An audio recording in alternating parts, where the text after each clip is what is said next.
Hello, everybody, and welcome to the AMPM podcast. My name is Manny and I will be your host, and this is the show where we discuss all things Amazon private label and how to generate recurring revenue streams 24 hours per day during the AM and the PM, hence the name of the show.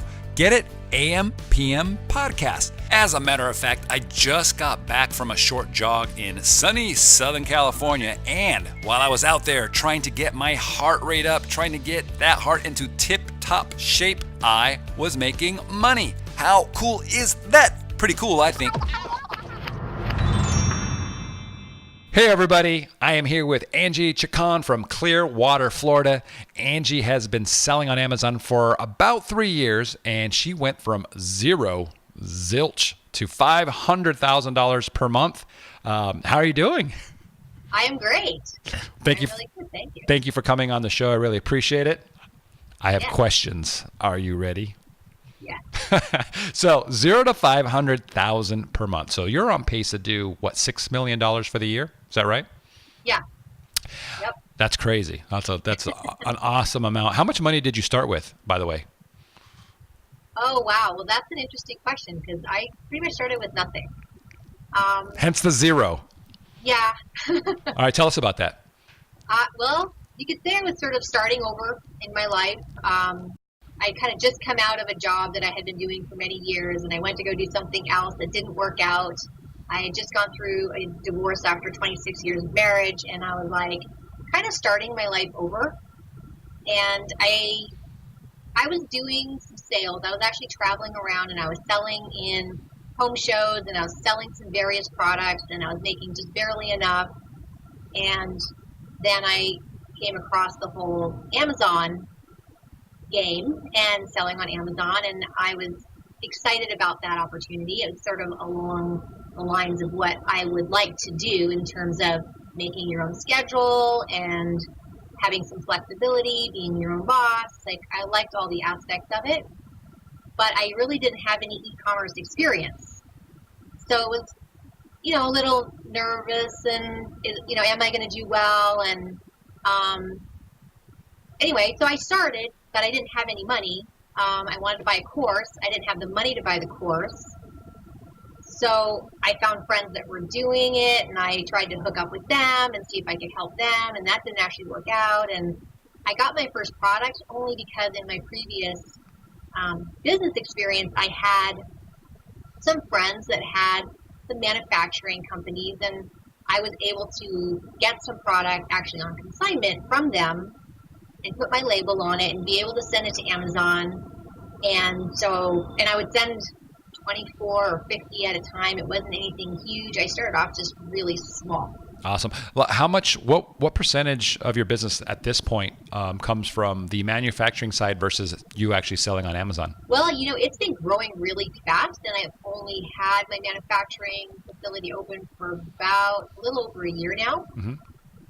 So, and it's growing fast. So at the moment, it's still a small percentage. I don't know, maybe 10%. Okay. How many SKUs do you have? I have about 40 now. Most of it's individual products. Are you only selling in the U.S. right now? No, I'm in the U.S., I'm in Canada, I'm in all of Europe. Okay. Are you? Spain, France. Oh, nice. Okay. Germany. Did you do that all yourself, or how did you get into all of those? Yeah, it's funny because I was ready to start going into Europe, and I was approaching that subject, and I was getting all the information on how to do that. And funny enough, Amazon called me and said, "Hey, we want to help you get into Europe."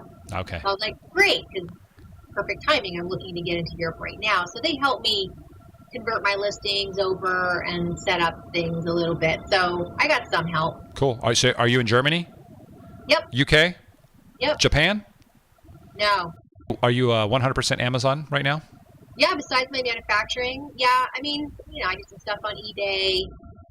I've heard friends that have gone to Walmart.com and Jet and all that, and of course I have my own website, and I do drive traffic off Amazon.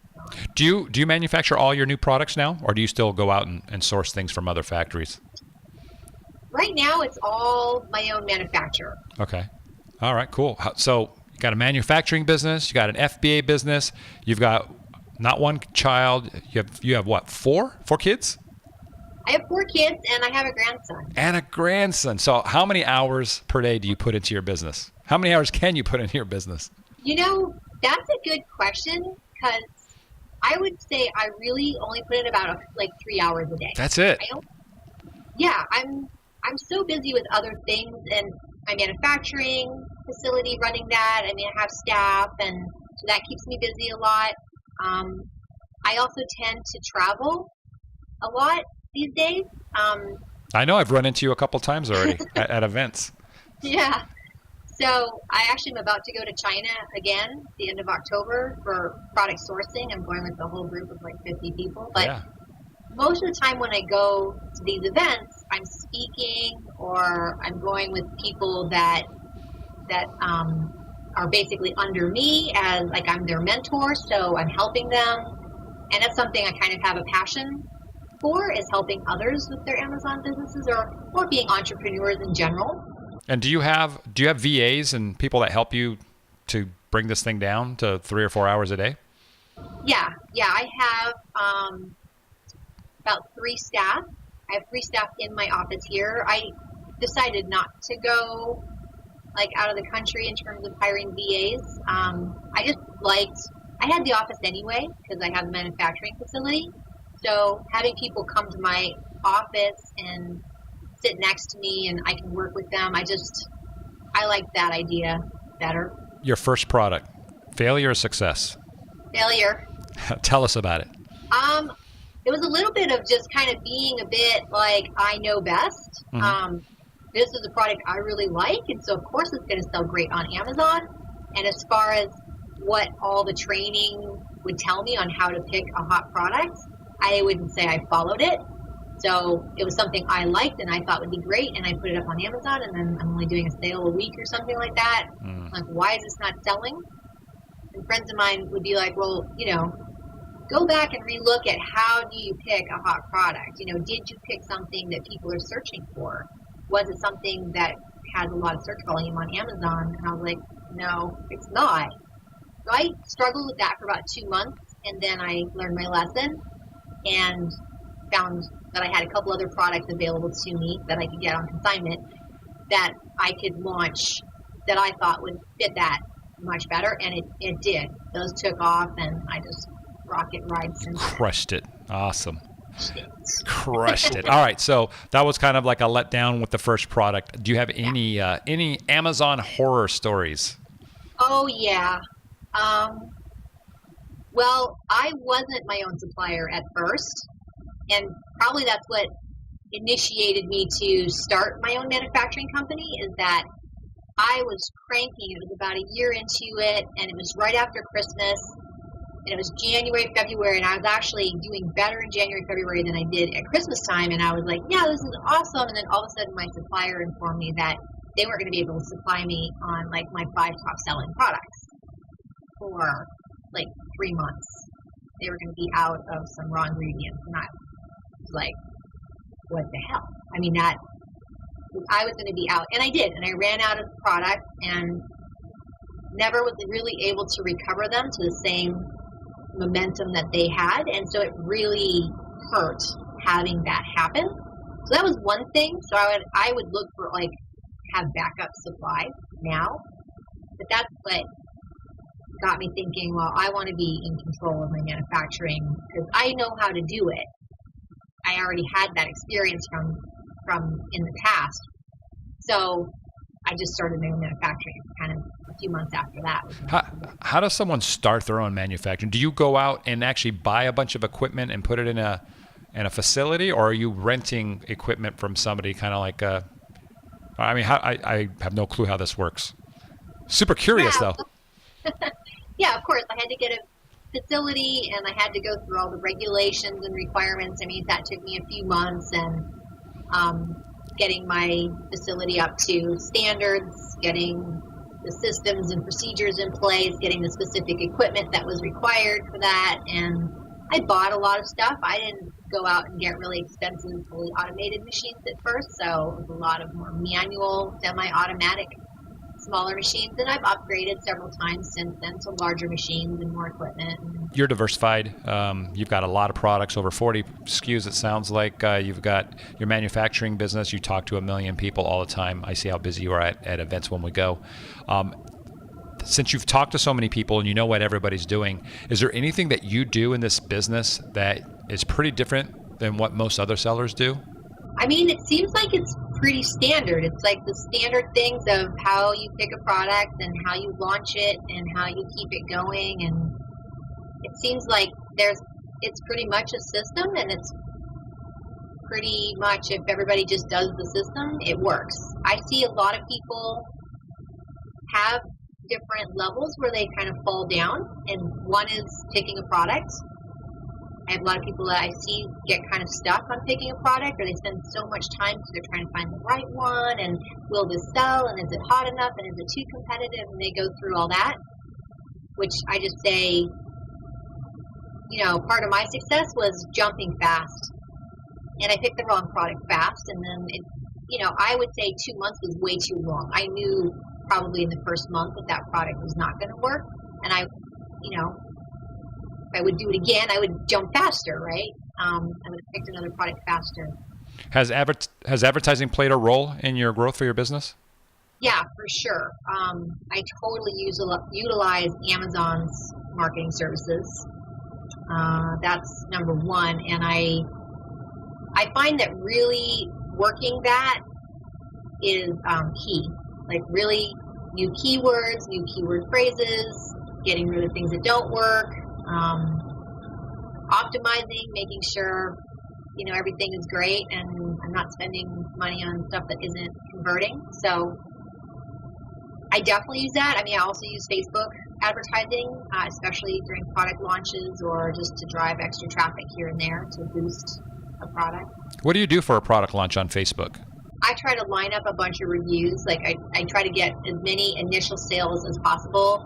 So if I can get friends, family, previous people that have purchased my products to go in and buy one right away, giving them a really great discount or something, so that I can follow up with them afterwards when they've tried it and say, hey, can you give me a review now? So that's important. And then, of course, I advertise to my existing list. I give them great deals. So I get as much traffic going as fast as possible in the first 2 weeks is the crucial time period.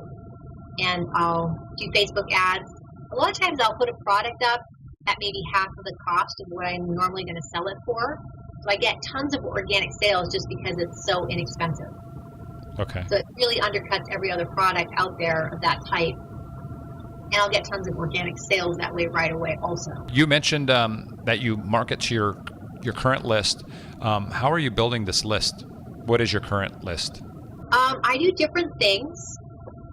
So, Amazon's not going to give me their email addresses, so I do use an email append service.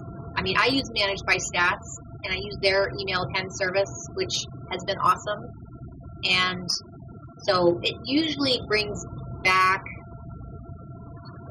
70% or something like that of email addresses that it finds for my contacts. Mm-hmm. So I'll email them, getting that. I also put little inserts in with all my products and, hey, email me for 20% off your next product or something. So I get several people that will email in because of that, and I can add them to my list. Okay, very cool.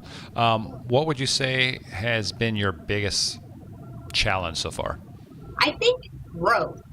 I think actually I grew pretty fast, and it was easy when it was just me and things were at a level where I could just handle everything. And I think when it got to the point where I needed to start turning things over and things were dropping out now that I used to do, and I was trying to get everything covered and covered by good people.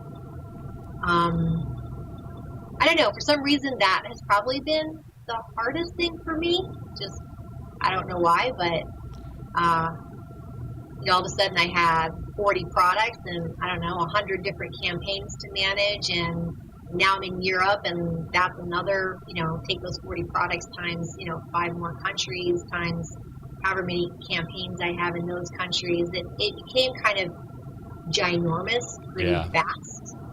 in trying to handle everything. And, I'd say some of the profits got diluted. Like when I went to Europe, I don't make as much profit in Europe, but there's still just as much work that you have to do managing the products and the campaigns. So it kind of diluted things a little bit.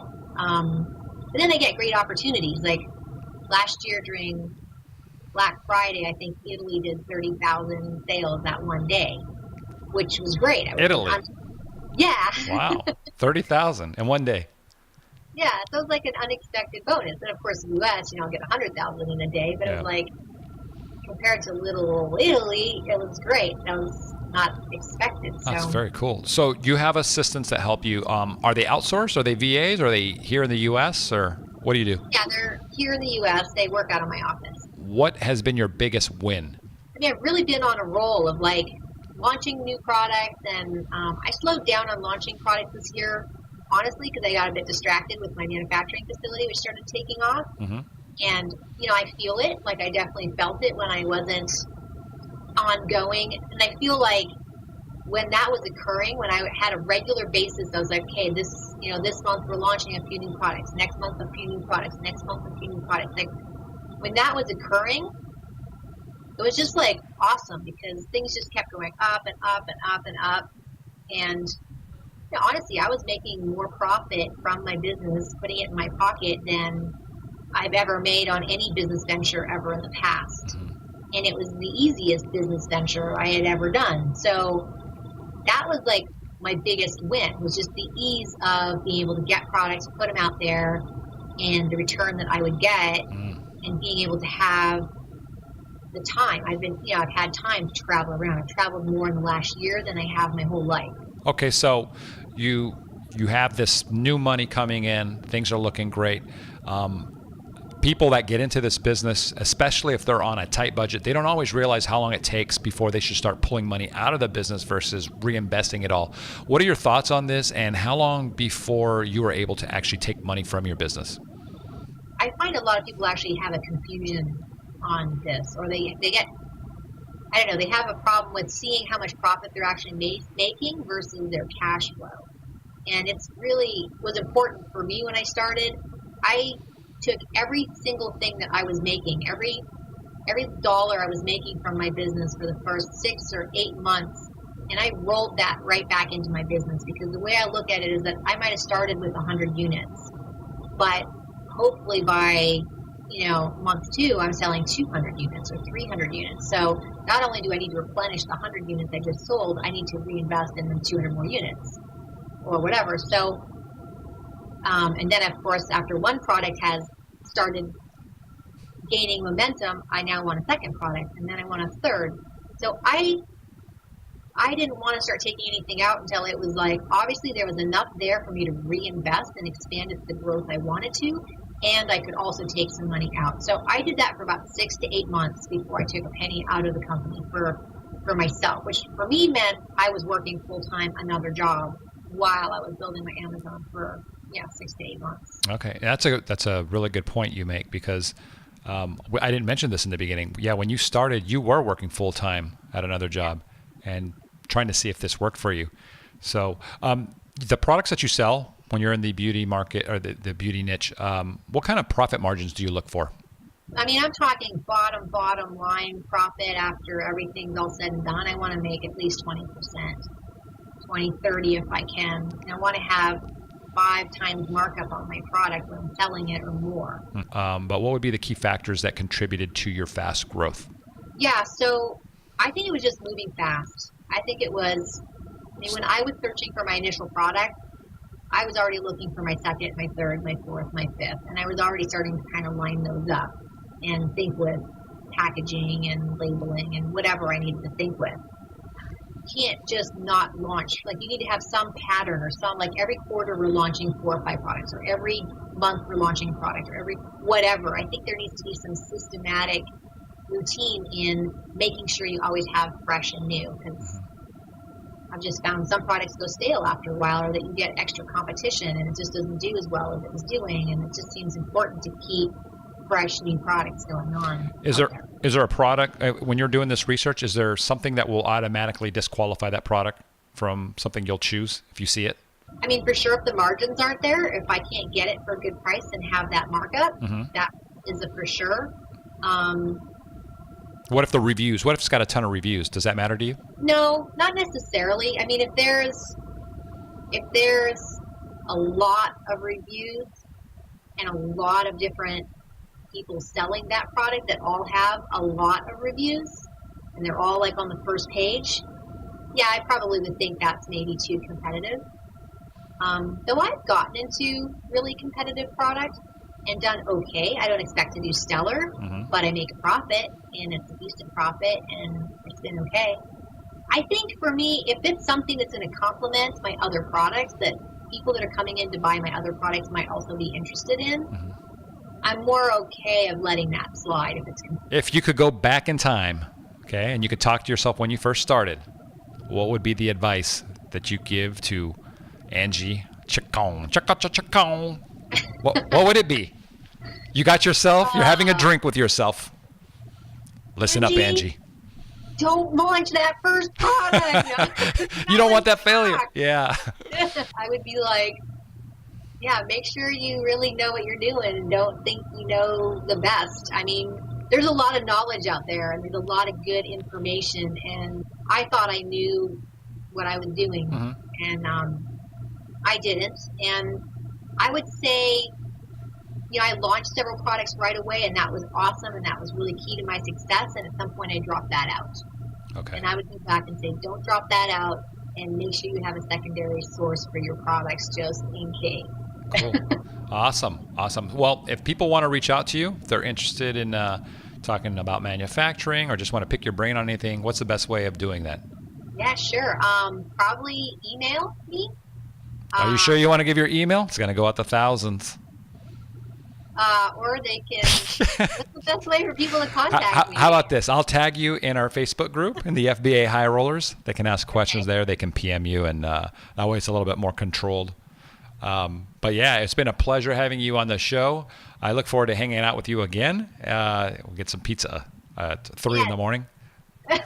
We'll have to do it. But thanks for coming on the show, and we'll talk soon. You've been listening to the AMPM podcast, hosted by Manny Coates. For more information, insider tools, and to get the resources mentioned in this episode, visit ampmpodcast.com.